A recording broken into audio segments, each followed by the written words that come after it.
Ngobras, ketemu lagi sama saya Yanti Waila di podcast HSE Tangerang Raya di channel YouTube Yanti Waila. Kali ini saya kedatangan tamu yang dari jauh-jauh. Dari mana, Kang? Dari LA. Dari LA. Jadi saya kedatangan tamu istimewa nih dari MSA, mau bicara tentang wall protection. Jangan lupa Sobat Ngobras, like and subscribe dulu nih. Iya, subscribe. Kita Pak, subscribe-nya udah nggak ada subscribe. Pokoknya like dan subscribe dulu. Podcast Lapak Yanti podcast HSE Tangerang Raya. Podcastnya Yanti Waila. Oke, Sobat Ngobras, langsung aja nih kita kenalan dulu sama bintang tamu kita. Ya. Silakan Kang Adi.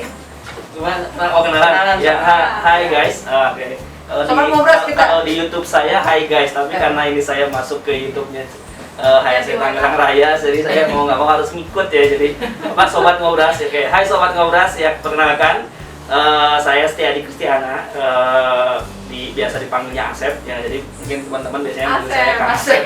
Iya, Kang Asep. Ya, kebetulan saya spesialis di fall protection. Jadi akan bahas kali ini tentang fall protection. Ini diminta sama Teh Yanti untuk sharing tentang fall protection. Nah, kita tunggu aja pertanyaannya kayak apa.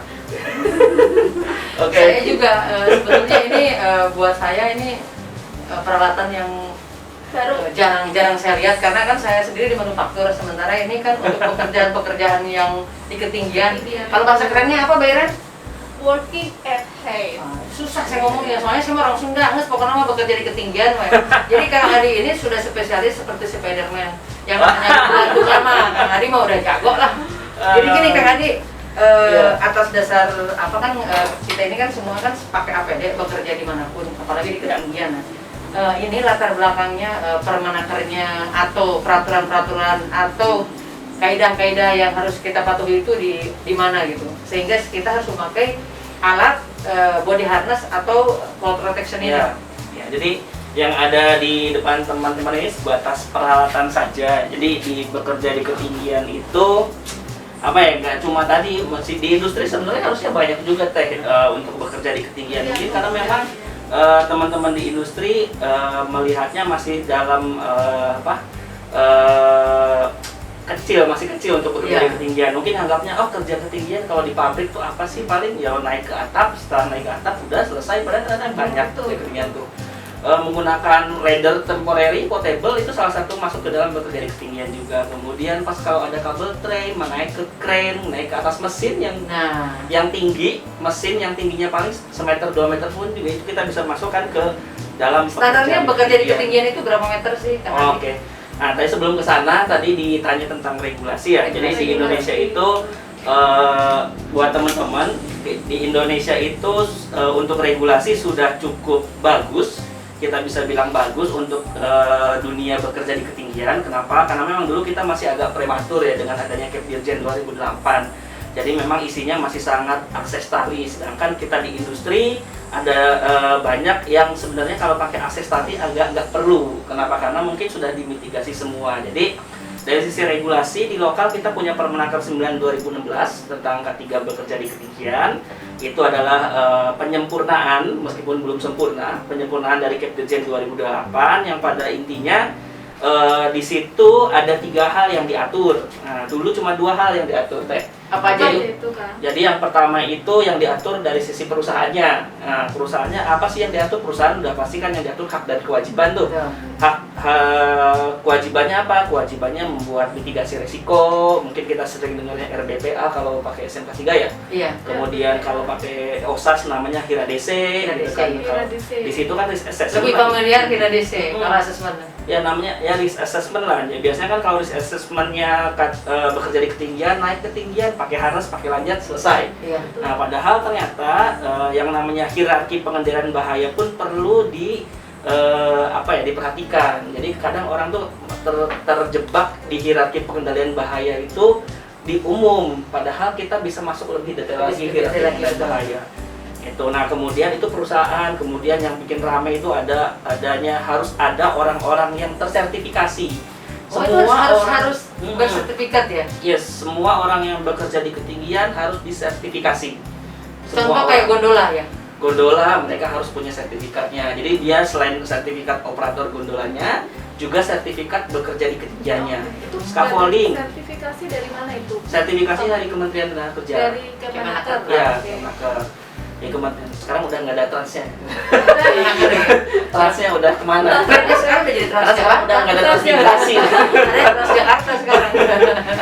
Iya, jadi Kemenaker sekarang. Ada yang bilang Kemenaker gitu kan. Kemenaker, iya. Wajib disertifikasinya itu bikin heboh tuh, terutama dunia konstruksi gitu kan. Iya. Dunia konstruksi itu sekali kerja 300 orang kerja ketinggian semua. Nah, gitu benar. kan. Nah, itu Sertifikatnya harus 300 yang seneng perusahaan jasa pelatihan. 300 orang Iya, harus punya kali Kali satu orang 4 berapa? jutaan lah, 4 jutaan segitu, wah lumayan gitu kan. Tapi buat pengguna jasa pelatihan enak, tapi buat perusahaan mabok langsung gitu kan. Oleh Seneng karena ya. itu masih banyak perdebatan dan diskusi antara user, kementerian dan juga ahli untuk hal ini enaknya kayak Sama gimana gitu pengusaha kan. pastinya. Sama usaha ya tentunya, apalagi di situasi COVID kayak gini ya. Betul. Nah, itu yang pertama. Kemudian yang pertama harus ada emergency response. Nah, emergency response atau tanggap darurat. Nah, tanggap daruratnya orang kerja di ketinggian agak beda nih. Biasanya kita paham tentang tanggap darurat kebanjiran, Iya. kebakaran, kemudian Udah familiar lah gempa itu, bumi gitu kan. Oh, tiap tahun malah ada drillnya gitu Iya, kan. betul. Tapi pernahkah kita melakukan drill kalau ada orang jatuh dari ketinggian? Nah, ini justru ini menarik nih. ilmu baru saya kan kerja di HS itu udah lama, tapi saya belum pernah baca literaturnya atau misalkan pernah ikut webinar lah atau seminar atau misalkan ada awareness gitu Iya. tentang emergency bekerja di ketinggian. Yes. Nah, itu makanya saya undang Kang Adi ke sini Iya. tuh biar kita tahu itu. Ya, Biar drillnya paham ya. emergency ketinggian tuh gimana? Karena orang-orang yang jatuh dari ketinggian itu yang paling enak tuh kalau jatuhnya nggak pakai body harness. Jatuh ke lantai, pingsan atau sampai meninggal, geret masukin rumah sakit selesai. Gitu kan. Itu emergency responnya. Gampang banget, tinggal panggil ambulans selesai. Biasanya kan kadang-kadang kalau di dokumen emergency response itu hubungi X, hubungi apa, call ini, call itu gitu kan. Cuma yang di call ini harus ngapain nih yang di call? Nah, itu. Tim emergency response, tolong ini ada orang yang jatuh tergantung, misalnya naik di atap kejeblos langit-langit misalnya, terus tergantung pakai body harness sama lanjat gitu kan. Ini gimana caranya nurunin orang nih gitu kan. Nah, itu butuh skill. Nah, itu Butuh skill. Yang kita belum tahu. Diatur, sumber dayanya diatur, peralatannya pun Alatnya juga diatur. ya peralatannya diatur. Peralatan diatur, nah yang masuk ke peralatan ini masuk ke dalam yang namanya ABC tadi. Lubangnya di atas, apa namanya, manhole-nya ke dalam sudah lebih dari 1,8 meter, itu kan udah masuk Sudah ke termasuk ketinggian juga. ketinggian. Iya. Nah, kemudian orangnya pingsan di dalam, gimana cara ngeluarinnya? Nah, Jadi yang masuk kategori ketinggian itu tinggi berapa meter tadi Kang Adi? Nah, ini baru masuk ke sana ya. Nah, itu saya nanti itu pertanyaan sih penasaran banget sama itu ya. Sabar, itu masih Kayaknya ngomongin menarik banget regulasi. gitu. Ilmunya Kita nih, masih Pak. ngomongin Masih regulasinya masih Sabar, panjang. itu akan saya bahas, tenang aja ya. Coba teman-teman sabar. Jadi itu saya pending dulu, nanti saya Oke. jawab Biar penasaran. biar penasaran. Jangan Ikutin kemana-mana. terus ya sampai 30 menit atau 1 jam nih. biar nggak kemana-mana yang nonton. Oke, tadi apa lagi ya, itu emergency drill, itu Iya, penting emergency juga gitu kan. response. Jadi emergensinya di ketinggian itu cuma 2, diturunin atau dinaikin orangnya. Dua. Kalau ada orang kegantung di area terbuka, kita turunin. Tapi kalau nggak mungkin diturunin, kita naikin Naikin. ke platformnya atau misalnya Oh. seperti itu. Jadi 2 cara, diturunin atau dinaikin. Nah, proses menurunkan dan menaikkannya ini pertama butuh skill, sumber daya yang punya skill. Kedua butuh peralatan yang proper. Nah, ini itu kan, peralatan yang proper. Nah, oleh karena itu di yang nomor 3 nanti, yang nomor 3 di dalam regulasi itu ada peralatan. Peralatan, betul. Nah, itu yang nanti kan kita bahas lebih detail ya. Ini masih regulasi. masih regulasi itu. Nah, yang regulasi kedua, dasar hukum dulu. Ya, jadi Permenaker 9 2016 setelah ini setelah diatur perusahaannya, kemudian perusahaannya diatur, oke lah, gampang perusahaannya diatur, nggak manut aja gitu misalnya. Tapi harus menyiapkan sumber daya. Nah, ini yang kedua yang diatur, bahwa ada sumber daya yang harus terlatih, terspesifikasi sumber dayanya. Nah, sumber dayanya kalau masih zaman Kepdirjen 2008 itu cuma satu, yaitu rope akses tali, tenaga kerja akses tali tingkat 1, tenaga Saya kerja baru akses dengar. tali tingkat 2. Ada ya, jadi ada pelatihannya, dari dulu udah ada pelatihannya kerja ketinggian, tapi masih sangat kental dengan yang namanya akses tali temali dan lain-lain. Karena memang tidak Apa bisa kita mungkin pungkiri. karena belum sepopuler K3 yang lain kali, mungkin jarang yang Iya, bisa jadi karena memang kebutuhan bekerja di ketinggian dulu itu muncul pada teman-teman yang suka kerja dengan akses tali. Contohnya bersihin kaca tanpa gondola, kemudian naik tower PLN, kemudian misalnya di offshore harus ngecat kakinya kakinya rig itu kan harus dicat. Betul, Cara betul. ngecatnya kan dia bergelantungan. Iya. Kayak gitu. Nah, itu dulu kebutuhannya ke situ dan sangat spesifik Resikonya tinggi pekerjaan. banget ya Pak Adi. Iya, tinggi banget. Tapi ketika dan juga tidak bisa kita pungkiri jasa ini juga mungkin kental karena mungkin pada saat itu ke 2008 yang menyusun dan yang memberi masukan ke pemerintah kita kebanyakan teman-teman dari akses tali yang suka climbing dan lain-lain, sehingga ya kental sangat akses tali. Tapi seiring berjalannya waktu industri pun mulai aware tentang bekerja di ketinggian. Setelah Timbul Banyak masukan perubahan-perubahan. lah ya ke pemerintah. Iya, banyak masukan pemerintah. Kayaknya kalau akses tali disimpan ke industri agak ada yang bilang overspec, ada yang bilang sulit, ada yang bilang mahal Banyak peralatannya, kontroversi sumber ya. dayanya dan lain-lain. Akhirnya tetap budget. iya, akhirnya muncul yang namanya Permenaker 9 2016 ini. Jadi di sumber daya Sejarahnya dipisah. seperti itu. Iya, di sumber daya dipisah. Ada TKPK namanya, tenaga kerja pada ketinggian. Nah, ini orang-orang yang kita sebutnya adalah orang-orang makhluk halus ya. Kenapa? Karena pada saat kerja kakinya itu melayang semua. Jadi ada yang TKPK sama ada yang TKBT, nama barunya. Jadi kalau zaman dulu tuh rope access kalau di bahasa Indonesia kan jadinya akses tali gitu kan. Akses tali. Cuma sekarang dibahasakan lagi oleh Kementerian Tenaga Kerja jadi TKPK, tenaga kerja pada ketinggian. TKBT tadi apa? Nah, kalau TKBT tenaga kerja bangunan tinggi. Bedanya apa tuh TKPK? Bedanya TKPK sama TKBT itu pertanyaan yang bagus sekali gitu kan. Beda tuh tulisannya juga beda. Beda, pertama tulisannya beda. Yang satu pada ketinggian, yang satu bangunan tinggi, gitu kan. Jadi kalau pada ketinggian belum tentu di bangunan. Oke. Ya, kalau bangunan tinggi pasti di bangunan. Nah, makanya dua-duanya TKPK dan TKBT itu makhluk halus tadi.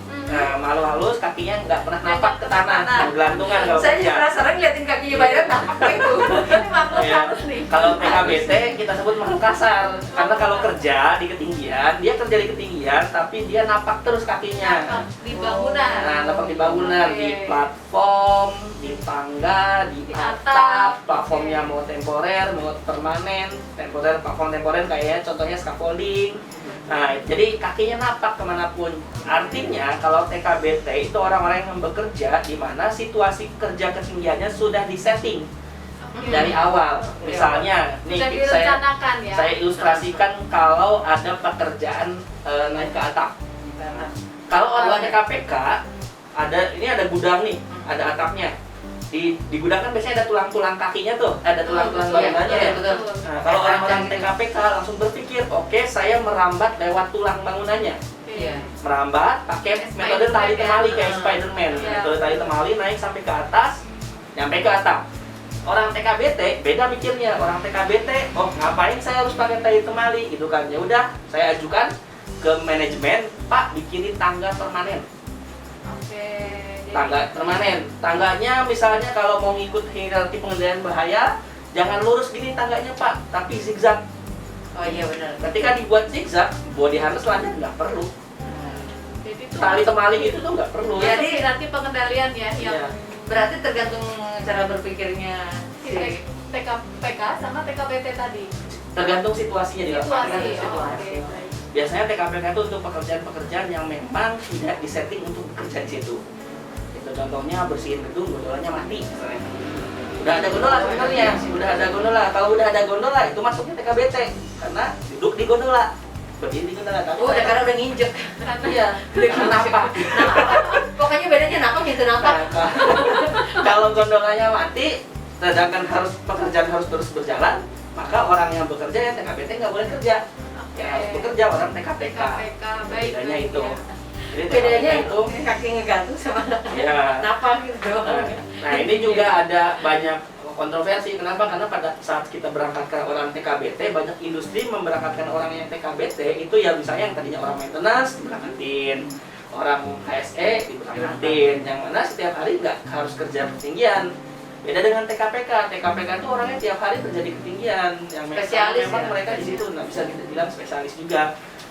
Dan Kang Adi, tidak semua orang sanggup bekerja di ketinggian itu. Ya, Lenyapkan ada saya. yang langsung gemeteran gitu, 2 meter. Kang Adi tuh gimana kalau misalkan lagi meraktekin nih, lagi meraktekin pakai alat itu, rasanya gimana itu bekerja di ketinggian? Biasa aja atau ada rasa? Kalau udah biasa sih biasa aja, Biasa karena aja. memang kalau kita pas demo, kita akan selalu Demo. setting backup.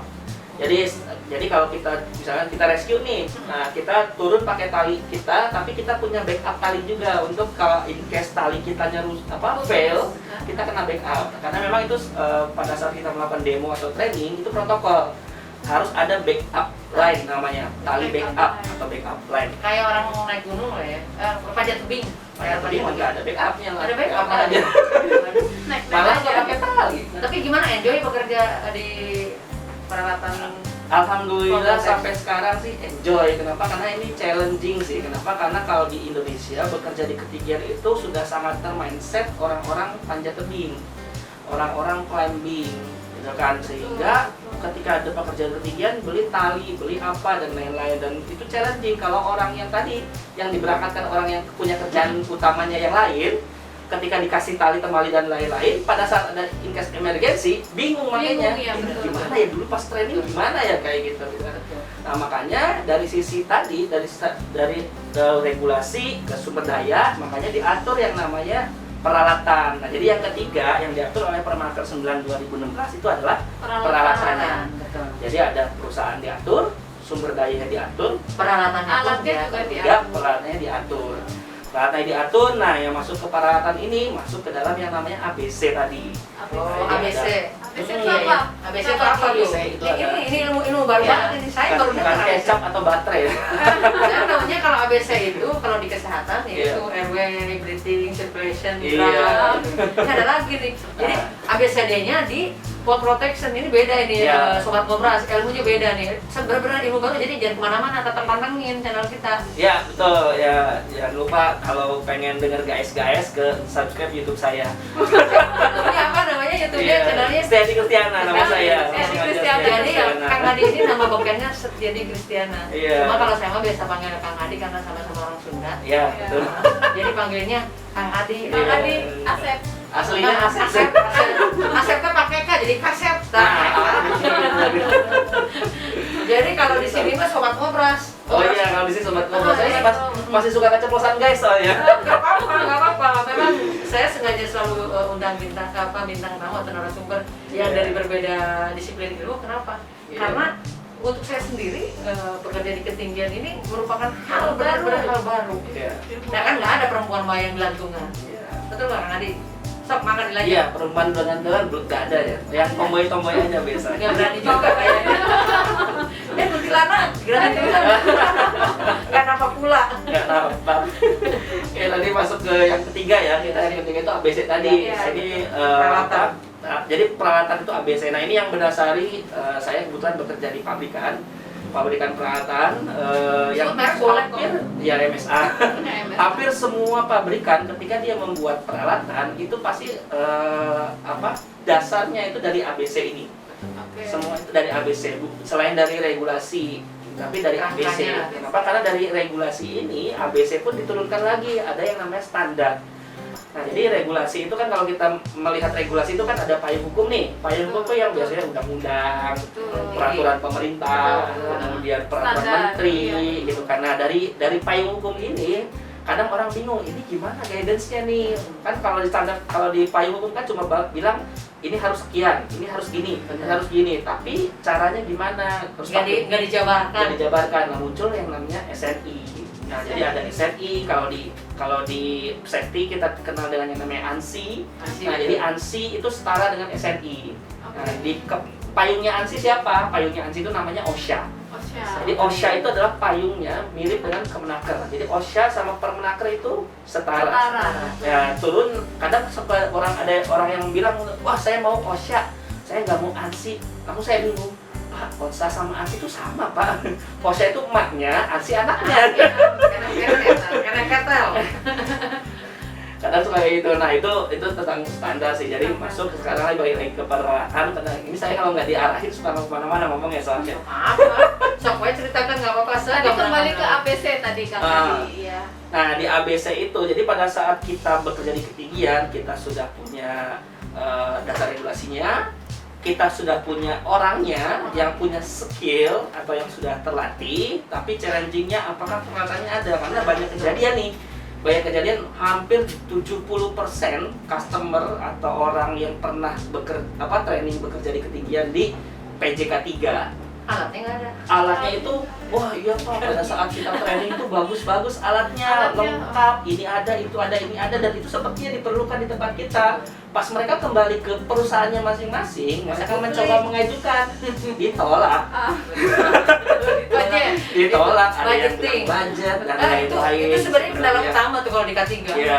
Sebenarnya kalau ngomong budget ya, 3 tahun saya di MSA, sebelum 4 tahun di 3M, saya mencoba mempelajari behavior atau perilaku dari sisi end user. Jadi saya coba dari dua sudut pandang nih, dari sudut pandang kita sebagai yang memprovide produk, dari sudut pandang yang menggunakan produk. Ternyata isu budget ini sebenarnya mungkin buat teman-teman juga biar semangat ya. Budget ini bukan masalah nggak ada budget. Tapi isunya adalah tidak terbudgetkan. Oh iya, belum diajarkan. Jadi bukan masalah nggak ada budget. Ya memang kalau kita ngomong ini hal baru, oh iya kita nggak ada budget karena memang nggak dibudgetkan tahun lalu. Gitu kan. Dan sehingga jangan sampai dengan stigma nggak ada budget, kita nggak berusaha mengimprove. Sebagai safety officer, sebagai safety harus masuk departemen, harus masuk di action plan, iya, di budgeting. Kalau sekarang bilang nggak ada budget, oke nggak ada budget, tapi diusahakan untuk dibudgetkan di tahun depan, di apa? Namanya improvement. Diatur, namanya itu improvement. Kan kita selalu menganut yang namanya Kaizen ya, continuous improvement kalau bahasa Inggrisnya gitu kan. Biasanya bulan-bulan seperti ini lagi masa-masa buat budget nih. Ya, boleh kalau mau dibantu budgeting boleh. Pengajuan buat 2021 nih. Iya, betul. Iya, jadi Makanya sengaja kita datangkan Kang Adi itu untuk promosi ini. Saya pernah punya project yang baru terjadi setelah 4 tahun. Ya, jadi tahun pertama dibudgetkan, tahun kedua dibudgetkan, di tahun pertama didesain. Jadi kita melakukan mitigasi, assessment dan lain-lain. Tahun kedua dibudgetkan, tahun ketiga situasi nggak kondusif, tahun keempat baru di-approve. 4 tahun bayangkan. 4 tahun buat itu mencuri project pertama kita waktu itu di Bali ya. Jadi kita pasang safety line sebagai anchor point. Itu panjangnya 2,8 km panjang safety lifeline-nya dulu di sana. Itu 4 tahun. 2,8. Ya, 2,8 km, 2.800 meter. Saya lagi ngebayangin. Di total 2.800 Saya meter. lagi ngebayangin itu berapa lantai ya? Itu inspeksinya mabok saya. Itu berapa lantai? Itu kan kalau kita lihat Bandara Bali itu kan gede banget atapnya tuh. Nah, itu sekeliling atap ya. itu. Bukan Uramade, Uramade. Kita Uramade soalnya nanti salah. Itu nanti masuk ke Berikutnya. angkul ya. Jadi nanti kita ngadain webinar kan ya. Ya Sobat Ngobras, jadi setelah kita podcast ini nanti akan dibedah lebih detail lagi di acara webinar. Nanti saya akan undang juga Kang Adi. Siap. Jadi Kang Adi ini sangat expert di bidang bekerja di ketinggian. Saya soalnya susah nyebutnya kalau wah itu. Wah. Ya benar wah. Wah ya, bukan nama. Jadi berikutnya nanti temanya wah. Wah, jadi setiap bulan saya akan mengadakan webinar dari HSE Tangerang Raya. Jadi sebelum diwebinarkan akan kita podcastkan dulu, kita bahas kulit-kulitnya aja. Nah, nanti untuk lebih detailnya di webinar biar penasaran. Sok mangga Kang Adi lanjut. Ya, oke. Ini yang tadi masuk ABC nggak masuk ya tadi. ABC ya buat sobat Ngobras yang penasaran ABC fall protection itu apa atau ABC wah ya tadi kita sudah bahas ya. Jadi di walking at height itu ada 2, pertama akses tali, kedua fall protection gitu kan. Kalau bahasa Inggrisnya, kalau bahasa Indonesianya bekerja di ketinggian, yang satu TKBT, yang satu TKPK. Jadi dari sisi peralatan ada yang mirip, tapi banyak yang beda. Gitu kan. Banyak orang yang merasa ketika dia tersertifikasi naik KPK atau road access sangat saya ahli nih di ketinggian gitu kan, dan saya tahu nih, oh ini harus pakai ini, harus pakai ini, harus pakai ini gitu kan. Wah nanti naik ke sini kayak gini. Terus orang TKBT datang, ngapain kayak gitu? Saya sewa bungli, selesai. Jadi bedanya pola pikir ya. Selesai. Dan bedanya cuma apa? Nampak sama gak nampak? Nampak sama gak nampak. Nampak sama gak nampak. Jadi makanya meskipun kita skillful atau sangat ahli di misalnya di teknis pekerjaannya, tapi kita juga jangan lupa untuk memperkaya diri di manajerialnya. Kenapa? Karena di orang safety, kalau ngobrol sama orang safety kan selalu eliminasi duluan kan. Ketika kita melihat suatu bahaya, kita eliminasi dulu, baru kita Masuk hierarki pengendalian. iya masuk hierarki pengendalian. Nah itu mungkin konsep yang seperti itu yang mungkin teman-teman di operator yang sudah sangat skillful di bekerja di ketinggian yang mungkin agak lupa. Kenapa? Karena memang sehari-hari kita nggak bisa pungkiri juga mereka sehari-hari seperti itu bekerjanya, dan makanya ada edukasi dari tim safety dan lain-lain. Nah, ketika tadi saya bilang yang satu, oh ini pakai tali gini-gini, nanti naiknya prosesnya gini-gini. Tiba-tiba datang yang satu, oh saya pakai boom lift. Dia yang satu menggunakan metode hierarki pengendalian di level yang akhir di APD, di metode satu, kerja administrasi kontrol. Jadi yang 4 dan 5, yang satu datang langsung yang 3. Oh saya engineering control. Saya pakai boom lift, selesai akses dan lain-lain gitu kan. Saya punya boom lift. Pakainya mah tetap hierarki pengendalian, cuma ada yang dari 3, ada yang 3. Ya, jadi buat teman-teman di Fall Protection ini nanti untuk topik webinar, jadi ada 1, 2, 3, 4 hal yang saya coba sebutkan. Kenapa 4? Ya suka-suka saya 4. Yang pertama yang harus kita ketahui regulasinya. Yang kedua dasar ABC Fall Protection-nya. Yang ketiga, metode bekerja, ada yang namanya fall restraint, ada yang namanya fall arrest. Nah, yang ketiga itu baru lagi itu saya baru Fall lagi. restraint sama fall arrest. Nanti akan dijelaskan lebih detail nanti di Biar webinar. penasaran. Yang keempat itu ada yang namanya fall clearance. Fall clearance. Fall clearance. Nah, banyak orang memisah-misahkan keempat ini, padahal yang keempat ini harus dihubungkan secara holistik. Jadi kalau kita membicarakan yang satu, nggak bisa dipisahkan yang lainnya. Jadi itu satu kesatuan. Satu kesatuan ya. Ya, yang tidak bisa maksudnya yang kita memahami 4 ini adalah agar kita bisa berpikir lebih analitis ya untuk 4 ini. Kenapa? Karena mungkin ketika ada orang yang, contohnya saya kasih bocoran ya, fall clearance nih ya. Fall clearance itu kan perhitungan tuh. Perhitungan kalau saya pakai lanjut 2 meter, saya kerja nyantol di 3 meter, berapa saya jatuh? Nah itu harusnya masuk ke ujian nasional. Aduh, pusing ya tadi. Iya, gitu kan. Hitung-hitung. Jangan ibu budi bapak budi lagi. Ya. Saya juga baru dengar itu. Jadi nanti ada hitungan kita jatuhnya Iya, nanti dari hitungan itu ya. saya Kak Adi. jatuh. Pertanyaan kedua, apakah saya akan capai ke ground atau tidak? Nah, pertanyaan keduanya. Nah itu banyak orang berdebat di situ. Nggak bisa nih kalau pakai lanjut 1,8 meter, tinggi badan 1,8, udah 3,6, saya nyantol di 3 meter, jatuh. Terus Ternyata aja berdebat ada sampai hitung-hitungan selesai. matematisnya ternyata. Ada.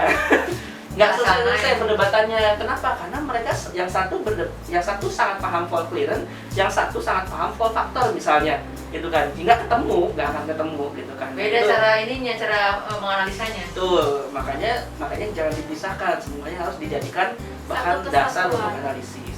Nah itu yang coba selalu saya tekankan setiap saya coba sharing di teman-teman.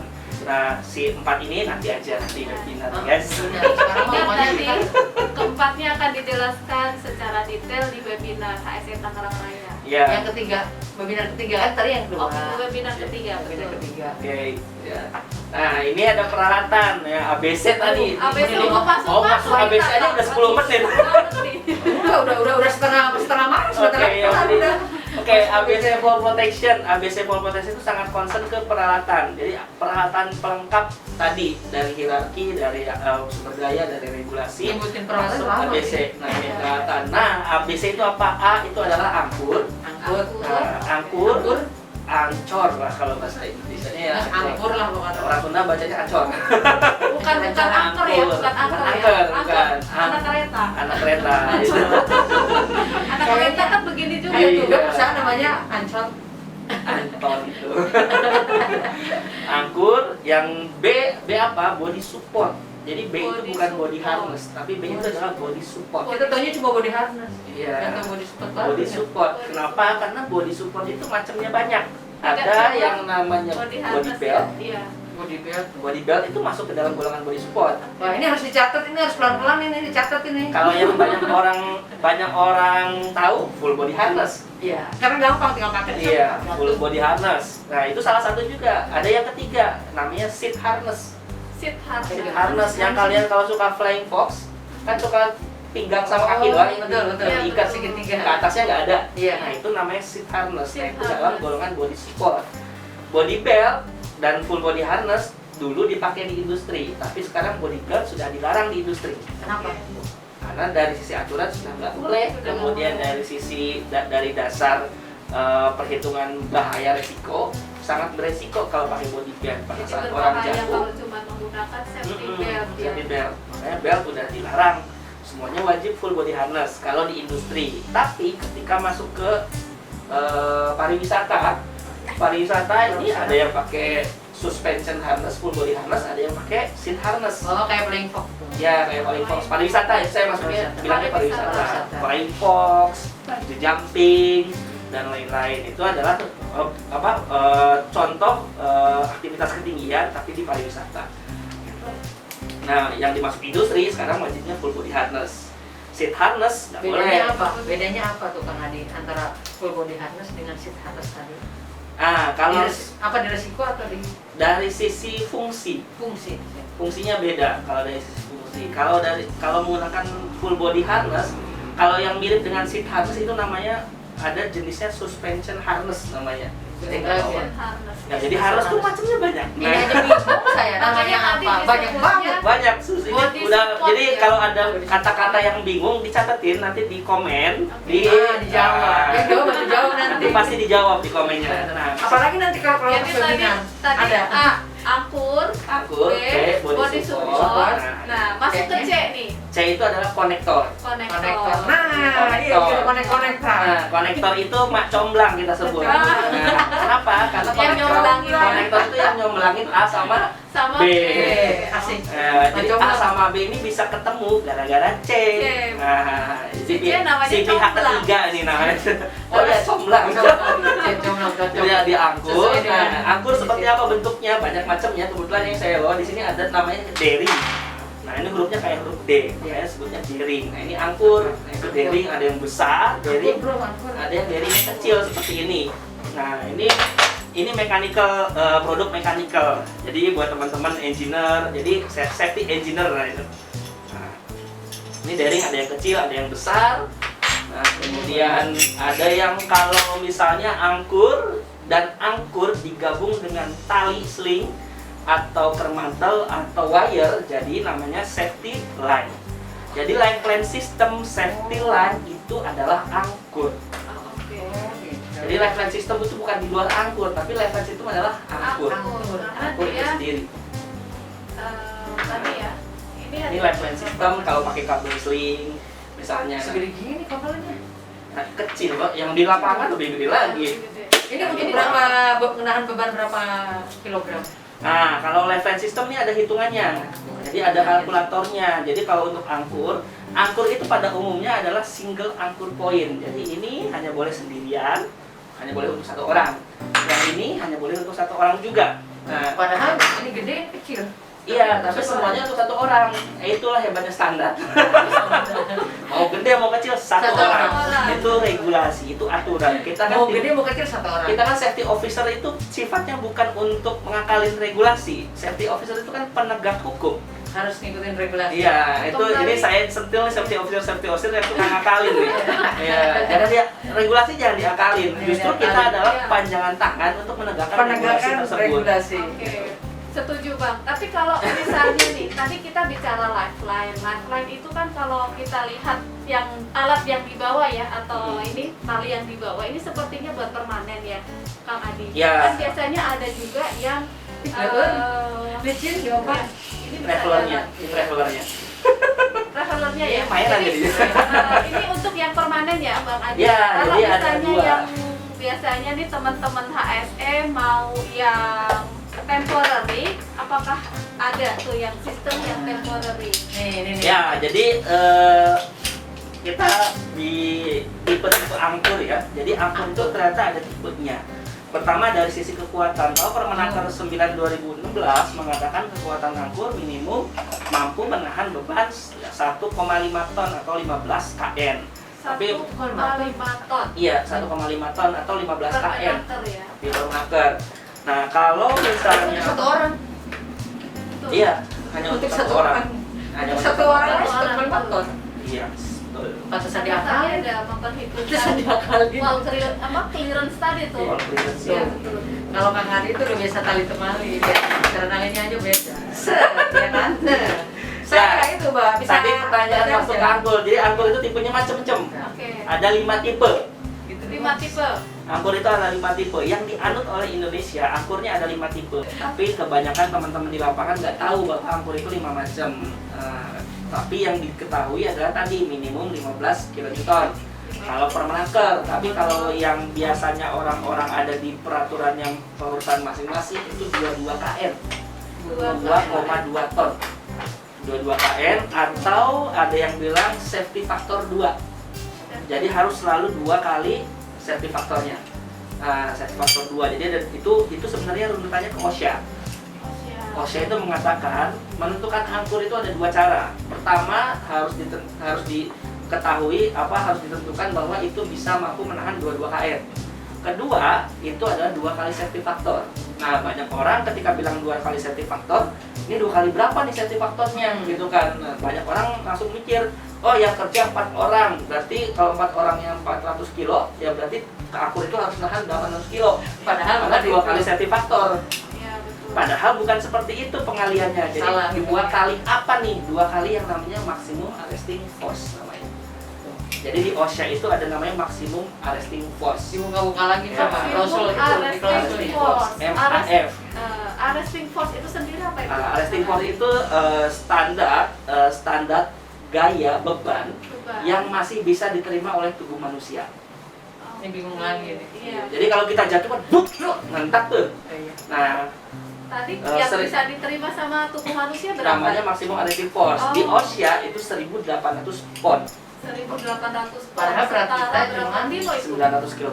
Padahal berat kita cuma 100 kilo. Jadi kita itu hanya bisa menahan tadi resting force tadi ya, Ya, itu maksimum 900 kilo. 900 kilo. Jadi kalau kita kehajar cedak 900 kilo ya paling bengep atau memar. Tapi gitu kan. kalau udah lebih dari itu 900 kilo, bisa nggak jadi fraktur. oh, Mulai dari kalau kena tulangnya Jangan pakai mulai, maksa peratur. Nggak ngerti. mulai retak, retak Patah. sampai patah. Oke. Gitu, bahkan mungkin sampai meninggal Meninggal. karena force-nya terlalu besar. Mungkin karena tulang dadanya dadanya patah, kemudian Terus patahnya paru-paru. ke paru-paru atau jantung. Seperti itu. Karena kan tubuh Fatality, kita ya? kan di dalamnya Iya, itu fatality. Itu kalau jatuh ya, itu fatality. Fatality.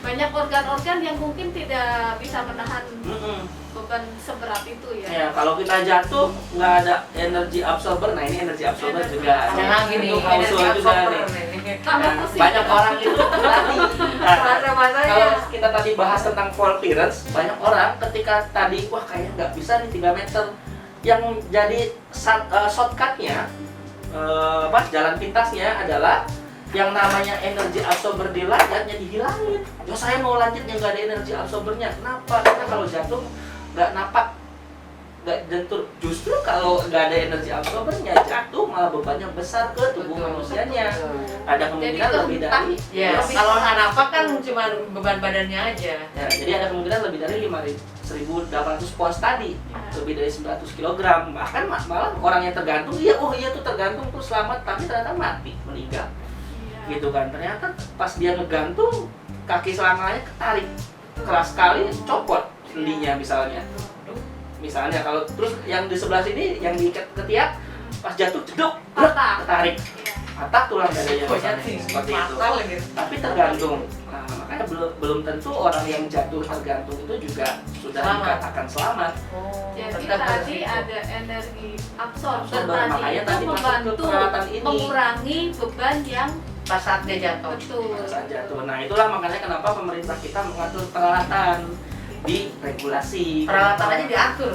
Iya, karena banyak orang yang ya taunya buat kerja ketinggian pakai body harness sama lainnya Sudah selesai udah. selesai udah, gitu ya. Selesai. Kayak kita ya memang dulu saya waktu safety officer ya di ABB situ Di saya mau helm, yang penting helm. Safety officer Iya. ya BT ya. Nggak tahu itu ya. yang buat Masker, yang penting kelihatan pakai masker. Ternyata pas saya udah masuk ke 3M, udah masuk ke MSA, ih APD itu kok detail banget kayak gini ya. Ternyata pabrikan-pabrikan tuh serius bikin APD itu. Mereka punya dasarnya, dasar Ada perhitungan regulasi dan yang lain-lain. Bukan beda yang mungkin pabrikan-pabrikan yang penting ngejar bisnis di Omset. pasarnya, ngejar omset. Itu beda cerita. Jadi kalau MSA Ya, lebih kalau yang konsen itu kepada kita lupakan kualitas. ya. Ya, kalau kita sih dari MSA mungkin karena terkenal sebagai global manufaktur karena kita punya janji. MSA itu punya janji bahwa kita akan kita akan selalu menciptakan sebuah produk untuk menyelamatkan satu orang minimum.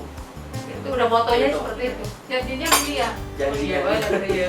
Kalau di fall protection, setiap kadang orang jatuh menggunakan barang kita, kemudian dia terselamatkan, kan kalau ada sekali orang jatuh, harus sama lanjutnya rusak. Nah itu bisa diganti ke MSA, gratis.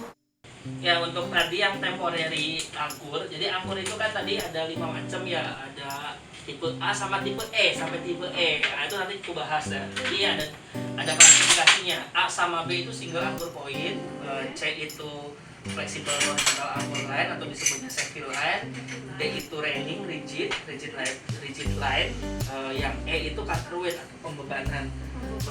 Jadi kalau kita beratnya 100, berarti yang kita mengakur ke angkur yang beratnya 400, misalnya kayak gitu pembebanan. Nah itu kita bahas lebih detail nanti di webinar.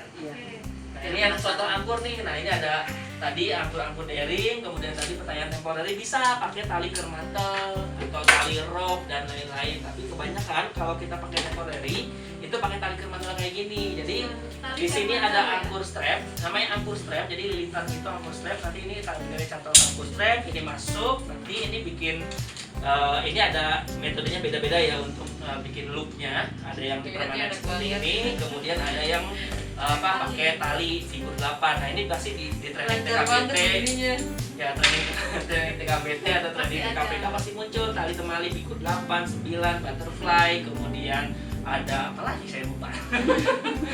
Yang bisa dipakai aja. Gitu. Nah ini lifeline nih, ini nanti ke angkur single, ini ke angkur single, contohnya ini masuk ke angkur single. Kemudian di sebelah sini pakai angkur single juga.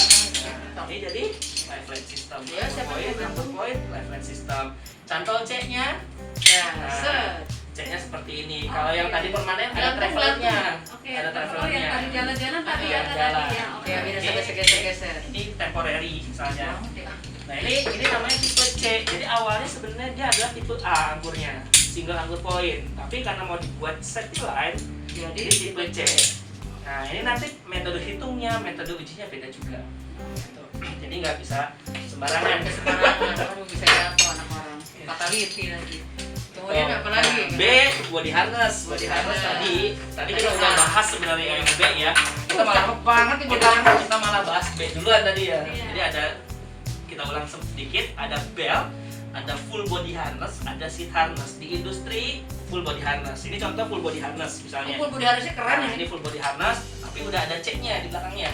Oh sudah ada konektornya. Udah ada C-nya, tapi ini C-nya bisa dibuka juga buat aja. Keren banget. Nah, ini body harness, koneksinya macam-macam ya. Body harness itu Kokoh banget. dari webbing, kemudian ada yang pakai padding seperti ini. Nah, Kokoh ini banget. pakai padding nih. Ya, enak jadi. Jadi dia empuk kalau pas dipakai gitu kan. Kemudian koneksinya macam-macam. Ada yang langsung quick connect kayak gini misalnya. Terus kalau mau copot tinggal dicopot. Nah, ini connect. Ada yang versi ekonomis bisa sebutnya. Versi ekonomis itu yang kecil masuk ke yang gede, terus kunci seperti itu.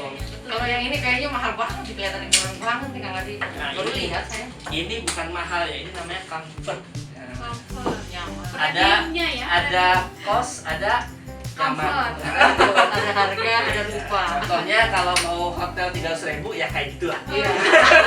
Kayak kali mah. Yang penting bisa tidur merem. Jadi mas, ini mah dari penampilannya aja udah kelihatan. Ya, ini kokoh. kalau di MSA namanya Vivit. Jadi ini salah satu produk baru kita, Vivit.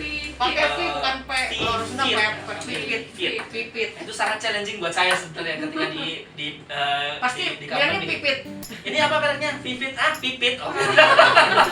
Tapi itu ada ukurannya ya kan? Ada ukurannya. Full body harness itu enggak asal full universal, tapi dia ada ukurannya. Ada ukurannya. Nanti di Terus webinar kita lihat bagaimana cara mencari ukuran body harness. Nah, itu Menarik. tantangan Nah, itu benar. cara mengukur body harness. Orang gendut Nah, sama kemudian orang yang nanti kita akan bahas di webinar juga namanya daring. Nah, Jadi, daring itu di belakang sini nih. Nah, ini ada yang namanya daring. Nah, daring ini bukan cuma ada di belakang doang. tetangga saya Derry namanya. Daring ada nyet. dari tanpa Nah, ini daring. Daring ini nggak cuma di belakang, tapi ada yang di dada, ada yang di pinggang, ada yang di perut. Nah, itu kita nanti bahas fungsinya seperti apa masing-masing. nanti Ya. pada saat Terima kasih webinar Di Iya, webinar. Bang. Iklan webinar banget ya.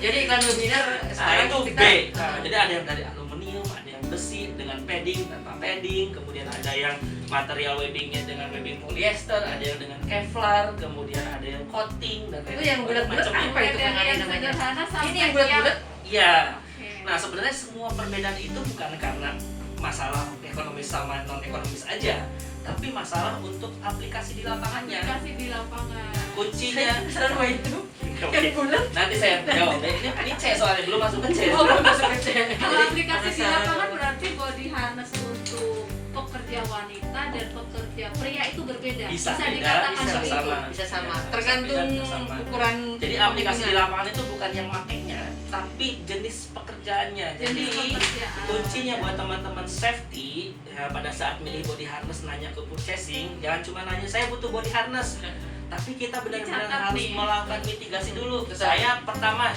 dua pertanyaan Assessment penting. Dua pertanyaan penting untuk milih body harness. Pertama, saya mau ngapain kerjanya? Oke. Aplikasi pekerjaannya mau apa? Di Kemudian aplikasi. yang kedua, daring yang cocok untuk aplikasi ini apa? Dua pertanyaan itu penting untuk kita bisa memilih full body harness. Selain nanti bagaimana cara pilih ukurannya. Itu nanti ada Full body hitungannya. harness, gitu. Jadi jenis pekerjaannya apa? Daringnya mau yang mana? seperti apa? Nah, ya. Tadi kan ada banyak macam daring tuh. Nah, kemudian masuk ke C. Nah, itu Nah, Kang. ini C yang paling umum. Nah, saya biar Pak Teh Yati penasaran ya, saya yang ini dulu. Kan tadi nu bulat Iya. naon eta? C. Tadi kita udah bahas anggur, kita udah bahas body harness, kemudian ada C. Ini adalah mak comblangnya. Nah, yang menghubungkan Pelangnya. body harness dengan Konektor mak comblang. anggur. Nah, C. Nah, C-nya di Indonesia sekarang itu Konektor segede pertama kakinya wajib 2 Oke, double. seperti ini. Double. Atau ada yang bilang Y lanjak huruf Oke. Y. Huruf Y, namanya. double lanjak, kemudian hooknya bisa macam-macam. Kalau yang saya pegang ini adalah scaffolding hook. Scaffolding. Scaffolding hook untuk masuk ke pipa scaffolding misalnya. Oke, jadi yang Masuk big pipa hook ya. scaffolding. Yang Ada yang bilang tadi. big hook. Big Big hook hook. itu ada juga yang untuk PLN Oke. atau untuk kelistrikan atau untuk Banyak rebar. banget Untuk macamnya. rebar gede banget. Itu jarang di Indonesia. Tapi kebanyakan yang seperti ini, scaffolding hook. Scaffolding. Ini hook. Jadi hook itu bagian metal itu ada macam-macam. Ada yang dari ini scaffolding hook. Ada yang namanya snap hook. Snap hook. Snap hook. Ada yang namanya karabiner. Kalau ini mah saya sih sering lihat ini mau Karabinernya ada yang screw karabiner. Nah, ini yang paling umum banyak di toko-toko diputar. panca tebing, diputar, buka. Nah, jadi metal ini hook karabiner ini wajib minimum double locking. Ada double action. Double action agar dia ngelock. Double actionnya karabiner yang ini adalah di screw ngelock. Kalau mau bukanya, screw keluar baru dibuka. Action pertama screw, action kedua buka. Oh, dua. Yang ini, Action. ini juga auto lock ya ini. Ini kalau kita langsung buka yang di sebelah sini nggak bisa. Nggak bisa. Kenapa? Karena ternyata ada kunciannya. Double action tadi kuncinya. Action pertama pencet yang sebelah sini, action kedua baru bisa dibuka. Oh, Tujuannya untuk safety pastinya. Untuk ya. safety. double ini mau double protection. Sama seperti ini, double Itu juga action. double. Double action. Dorong, Dorong. buka. Buka. Nggak didorong nggak bisa buka. Nggak bisa didorong, nggak bisa dibuka. Keras banget. Nggak bisa dibuka. Ayo dorong, buka. Itu fungsi double action. Sekarang ada yang namanya triple action. Nah, ini adalah apa? Banyak macam lagi. Triple action. Kalau yang ini auto double action. Ada auto double action lagi. Mau banyak mending. Karabiner banyak macamnya. Jadi tadi yang karabiner itu ada yang screw, Iya. kemudian Ya, ini harus di screw. Ini kalau orang-orang yang nggak terbiasa bekerja di ketinggian, ini lupa nyekru. Ya. Sehingga posisinya terbuka kayak gini. Ya. Pada saat kerja, kadang-kadang ini kebuka. Nah, itu Lepas. bahaya. Makanya muncul yang namanya auto lock double action. Ini harus diputar dulu nih, putar, baru dibuka. Kalau dilepas, ya langsung muter. Nggak bisa diingat. Otomatis. Jadi nggak kerja 2 kali kayak ini. Itu lebih praktis itu. Lebih praktis. Ada yang triple action, naik, putar, buka. Jadi harus ini naik dulu, putar, baru dibuka. Itu triple action. Itu biasanya standarnya Australia, New Zealand sama Eropa itu sudah requirement triple action untuk Ini kita lama nih belajar ini aja lama. Makanya nanti jangan lupa. Cek. Itu Cek. sobat ngobras. balik ke sini. Nah, selain 2 kaki, yang wajib ada adalah energi Absorber. Tadi sudah dijelaskan tadi energi absorber. energi absorber yang teman-teman sering lihat itu mungkin bentuknya seperti ini ya, naik turun panjang. Kita sebutnya kue lapis. Berlapis. Nah, jadi energi absorber ini kita harus bangga sebagai orang Indonesia. Kenapa? Karena bentuknya terinspirasi sama kue Indonesia. lapis. Kue lapis. Yang dulu kue lapis, yang ini yang punya Kue saya dadar baru, gulung. namanya bolu gulung. Oh, baru. Dari Medan. Kalau dulu kan ada Bulu-bulu meranti. Bulu-bulu meranti. Ini dari Medan. Bulu-bulu meranti. Ini energi absorber. Detailnya nanti kita bahas di webinar. Tapi wajib ada energi absorber. Jadi buat teman-teman untuk mengurangi fault clearance bukan menghilangkan energi absorbernya. Ketika kita hilangkan energi absorbernya menambah resiko di orang pada saat jatuh terhentak. Nah, untuk fault clearance juga makanya muncul teknologi yang namanya fault limiter. Ada lagi. Fault IC. Nah, yang tadi sama Pak Tehyati penasaran dari awal ditanya terus, Bentuknya unik, keren. Bentuknya Ini- bagus banget. ini sama-sama double lanyard. Tuh, Ada 2. kayak meteran. Tapi Sama double lanyard, dua. Bedanya kalau lanyard yang tradisional ini, lanyard pegang satu, Tradisional, ya. satu pegang hooknya, dua-duanya. oh dua-duanya Ya, satu Nggak pegang bayar. ini ya, disejajarkan sejajarkan. Sok dia di depan. Sini. Nggak bayarin aja. Oh, situ aja. Silakan di depan, kemudian lepas ini. Ini lepas. Lepas. Ketika dia jatuh, dia harus terbentang maksimal dulu. Oke. Beda dengan volumeter. Terbuka. Orang yang maju, kalau orang yang mundur ngegulung balik. Kalau jatuh, langsung Langsung ngelak. kunci. Oh, Oke. kalau itu ya. Kalau dia jatuh, harus ngulur dulu sampai ke bawah. Oh, baru naik lagi ke Harus atas. terbentang dulu. Ini anggap orang yang jatuh ya. Kita Orang jatuh Nah, harus terbentang dulu. Nah, sehingga fault clearance-nya tinggi. Nah, ini volumeter pada saat jatuh langsung ngelok. kunci. Oh, gelap. Dia tidak harus memanjang 1,8 meter dulu. Padahal ini sama-sama 1,8 meter dengan yang itu. Ini lebih bagus. Aplikasinya ada perbedaan nggak? Nah, aplikasinya makanya tadi untuk mengurangi fault clearance bukan menghilangkan energi absorbernya, tapi mungkin bisa menggunakan teknologi volumeter ini Volumeter. sehingga jarak jatuhnya jadi pendek, nggak panjang seperti yang energi absorber. Ini salah satu option untuk mengurangi yang namanya fault clearance. Itu pengaruh ke itu enggak? Pengaruh ke budget enggak? Pasti. Cukup pengaruh ke budget. Nah, Iya, pasti. Soalnya tapi bos kita kita kan selalu nanyanya Iya. apa? Berapa? tapi kita sebagai orang safety tadi, tugas utama kita sebagai orang safety adalah penegak hukum Penegak hukum. sama peminimalisir resiko. Risiko. Harus bisa meyakinkan bos ya. Ya, kalau resikonya bisa meminimalisir dan KPI kita sebagai orang safety menghilangkan resiko itu berhasil dengan budget berapapun, harusnya perusahaan punya kewajiban Oke. untuk Setuju. mengaplikasikannya. Tapi hal itu bukan nggak sakit banget ya, tapi bisa dikomunikasikan. Tapi dikomunikasikan dengan cara yang benar. Jangan langsung menyerah gitu kan. Jangan langsung menyerah pada keadaan. Jadi Karena dari- kaki kita itu setengahnya dilindungi undang-undang, Betul. setengahnya diikat sama perusahaan. Nah, Kakinya kita sebagai orang safety. masih mending kadang-kadang Jadi apa tergantung tadi penegak hukum tadi. kepala dilepas, ekor dipegangin gedebu. Jadi Itu ABC World Protection tuh. Jadi Kang Adi setelah kita ngobrol dari tadi ya dari A sampai dengan D atau R, dari mulai peralatan sampai dengan dari regulasi sampai peralatan sampai semuanya, buat saya ini ilmu baru banget. Ya. Jadi sobat ngobras nanti setelah ini kita akan mengadakan webinar, karena terus terang aja buat saya juga ini ilmu baru dan ini sangat menarik karena ini sangat concern banget Kang Adi ini terhadap fall protection ini, dari mulai peralatan, regulasi hafal banget. Saya aja ngelihat peralatannya bingung sih mau belajarnya. Ya betul ya. Nah, jadi kesimpulannya gimana Kang Adi, kesimpulannya? Ya, apa kesimpulannya ya? Kesimpulannya apa? Sabrek ya. Kesimpulannya jangan lupa subscribe YouTube channelnya dari HSC Tangerang Raya dan juga YouTube channelnya saya Setiadi Kristiana. Di search aja Setiadi Kristiana, atau nanti kalau di YouTube-nya uploadannya YouTube yang ini saya komen tuh. Nah, langsung klik aja nama saya di situ. Jadi kita saling support. Oke, dan ya tadi kesimpulannya fall protection itu tidak hanya sebatas full body harness dan lanyard, tapi jauh di luar itu masih banyak yang harus kita pahami. Dan yang paling penting adalah memahami dengan cara holistik. Itu kuncinya. Secara keseluruhan. Jangan memahami kotak perkotakan. Itu sebenarnya bukan cuma untuk fall protection, buat teman-teman safety. Jangan sampai terjebak kita di satu buah kotak, tapi kita harus benar-benar keluar dari kotak tersebut dan memahami kotak yang lainnya dan menyambungkannya. Kalau bisa, kalau kita terjebak di kotak, lubangin kotaknya, bikin lubang di kotak yang lainnya. Nah, biar nyambung semuanya seperti itu, sehingga pemikiran kita bisa lebih luas. Itu sih dari saya. Oke, Mbak Ira ada tambahan? Kalau untuk tambahan nanti saksikan webinar berikutnya dengan tema wah.